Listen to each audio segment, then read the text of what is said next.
శ్రావణమంగళ గౌరీ వ్రతం ఎంతో శక్తివంతమైన పూజ. స్త్రీలకు సుమంగళి తత్వాన్ని ప్రాప్తిస్తుందండి. ఆగస్టు 5 నుంచి శ్రావణ మాసం స్టార్ట్ అవుతుంది. ఇక ఈ శ్రావణ మాసంలో ముందుగా ఆచరించవలసినటువంటి వ్రతాలలో మొదటిది మంగళ గౌరీ వ్రతం. శ్రావణ మాసంలో మంగళవారం నాడు మంగళ గౌరీ వ్రతాన్ని జరుపుకుంటారు. ఈ నెలలో వచ్చే 4 మంగళవారాలు మంగళ గౌరిని పూజించాలి. పార్వతీదేవికి మరొక పేరు మంగళ గౌరి. ముత్తైదువులు ఈ వ్రతాన్ని చేస్తారు. ఈ వ్రతాన్ని ఆచరించడం వల్ల మహిళలు సౌభాగ్యకరమైన 5వ తరం కలకాలం నిలుస్తుంది. ఈ వ్రతాన్ని ఆచరించడం వల్ల ఆ గౌరీదేవి మీ కోరికల్ని నెరవేరుస్తుంది. కష్టాల నుంచి మీకు విముక్తుల్ని లభిస్తుంది. భర్త దీర్ఘాయువుగా ఉండాలని వివాహమైన ఆడవాళ్లు ఈ వ్రతాన్ని ఆచరిస్తారు. వివాహం కాని స్త్రీలు కూడా తాము కోరుకున్న భాగస్వామిని పొందడం కోసం మంగళగౌరి వ్రతాన్ని చేసుకోవచ్చు. మంగళ గౌరీ వ్రతం చేసుకునే వాళ్ళు శ్రావణ మంగళవారం రోజున సూర్యోదయం కంటే ముందే నిద్రలేచి తలస్నానం చేయాలి. మంగళగౌరి వ్రతం చేసే స్త్రీలు ఎరుపు రంగు బట్టలను ధరిస్తే చాలా మంచిది.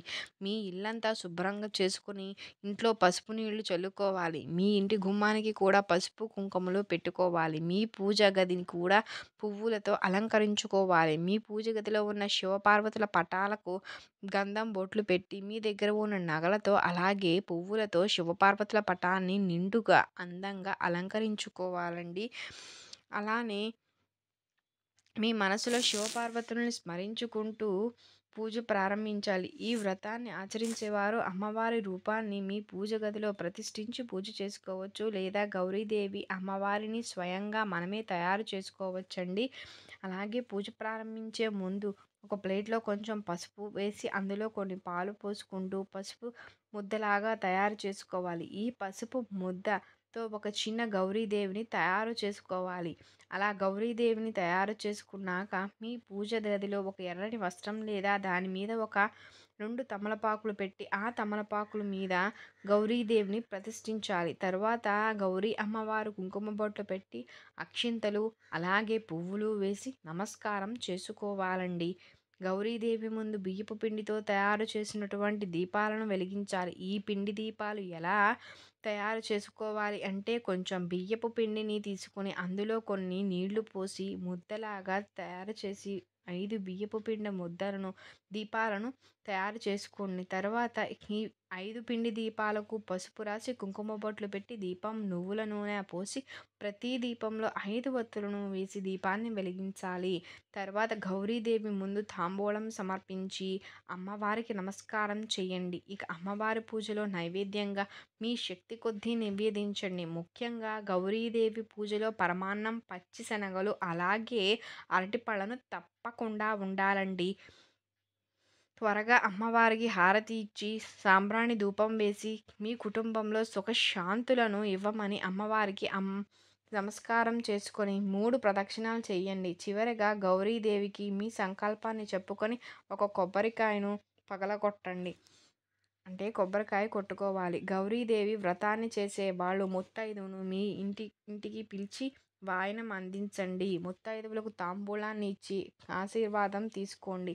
ఈ విధంగా మంగళగౌరి వ్రతాన్ని ఆచరించి మంగళగౌరి వ్రతాన్ని చేసేవాళ్ళు ఖచ్చితంగా ఉపవాసం అనేది ఉండాలి.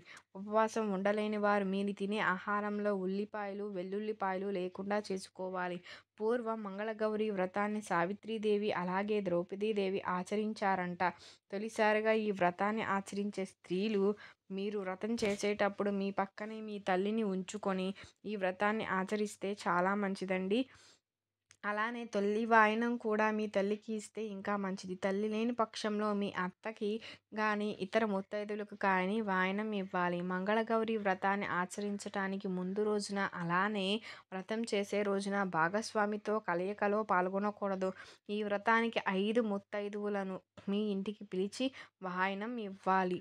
అలాగే ముఖ్యంగా మహిళలు గుర్తుంచుకోవాల్సినటువంటి విషయం ఏమిటంటే ముత్తైదువులకు వాయనం ఇచ్చేటప్పుడు పసుపు కుంకుమలు ఇవ్వకూడదు. ఎందుకంటే సౌభాగ్యం కోసం వ్రతం చేస్తున్నప్పుడు పసుపు కుంకాలు ఇవ్వడం శుభప్రదం కాదని చెప్పి పండితులు చెబుతారు. పసుపు కుంకుమలతో ముత్తైదువులకు బొట్టు పెట్టుకోవచ్చు. కానీ ముత్తైదువులకు చేతికి మాత్రం పసుపు కుంకాలు ఇవ్వకూడదు. ముత్తైదువులు వాయనం ఇచ్చేటప్పుడు పువ్వులు, అరటిపళ్ళు, గాజులు, ఎర్రటి రవిక వస్త్రము, అలాగే పచ్చి శనగలు తప్పకుండా ఉండేలాగా చూసుకోండి. ఈ వ్రతాన్ని ఆచరించిన స్త్రీలు మంగళగౌరి వ్రతం కథను ఖచ్చితంగా వినాలి. లేకపోతే మీరు చేసిన ఈ వ్రతం అసంపూర్ణంగా పరిగణింపబడుతుంది. కాబట్టి మంగళగౌరిని ధరించే స్త్రీలు ఒకసారి వ్రతాన్ని ఆచరించేటువంటి స్త్రీలు ఖచ్చితంగా ఒకసారి కథను వినాలండి. ధర్మపాలుడు అనేటువంటి ఒక వ్యాపారి ఉండేవాడు. అతను మహాశివుని భక్తుడు. ఇతనికి కోట్ల సంపదలు ఉన్నాయి. ఈ ధర్మపాలుడు ఒక సద్గుణ వధువును వివాహం చేసుకుంటాడు. అయితే పెళ్ళైన చాలా ఏళ్లకి దంపతులకు సంతానం కలగదు. ఒకరోజు ధర్మపాలుడికి తన భార్యను పిల్లల విషయంలో ఎవరైనా పండితులను సంప్రదించమని చెప్పి ఒక సలహా ఇచ్చింది. భార్య సలహా ప్రకారం ధర్మపాలుడు ఒక ప్రసిద్ధుడైన పండితుని వద్దకు వెళ్ళి అతన్ని కలిశాడు. అప్పుడు ఆ పండితుడు ధర్మపాలుడితో శివపార్వతులను పూజించమని సలహా ఇస్తారు. తర్వాత ఆ దంపతులిద్దరూ నియమనిష్టలతో భక్తి శ్రద్ధలతో శివపార్వతులను పూజించారు. వీరి భక్తికి సంతోషించి పార్వతీదేవి ఒకరోజు ప్రత్యక్షమై ధర్మపాలుడైన భార్యతో, ఒక దేవి, నీ భక్తికి నేను సంతోషిస్తున్నాను. నీవు ఏ వరం అడగాలనుకుంటున్నావో అడుగు అని చెప్పి మీ కోరిక ఖచ్చితంగా నెరవేరుతుంది అని పార్వతీదేవి మాట ఇస్తుంది. అప్పుడు ధర్మపాలుడి భార్య తనకు సంతానయోగం కలగాలి అని చెప్పి బిడ్డను వరంగా ఇవ్వమని పార్వతీదేవి కోరుకుంటుంది. దీంతో పార్వతీదేవి తన భక్తురాలి కోరిక తీరుస్తూ తదాస్తు సుపుత్ర ప్రాప్తిరస్తు అని దీవిస్తుంది. అయితే సంతానం అల్పాయుష్కుడు. పార్వతీదేవి వరంతో ధర్మపాలుడు భార్య 1 సంవత్సరం తర్వాత ఒక కొడుకుకు జన్మనిచ్చింది. కొడుకు పేరు పెట్టే సమయంలో ఆ శిశువు తక్కువ ఆయుష్ కలవాడని పండితులు చెప్తారు. అయితే దీనికి పరిహారంగా మంగళగౌరి వ్రతాన్ని ఆచరించే అమ్మాయిని ఇచ్చి ఈ కుమారునికి వివాహం చేయమని దంపతులకు సలహా ఇస్తారు.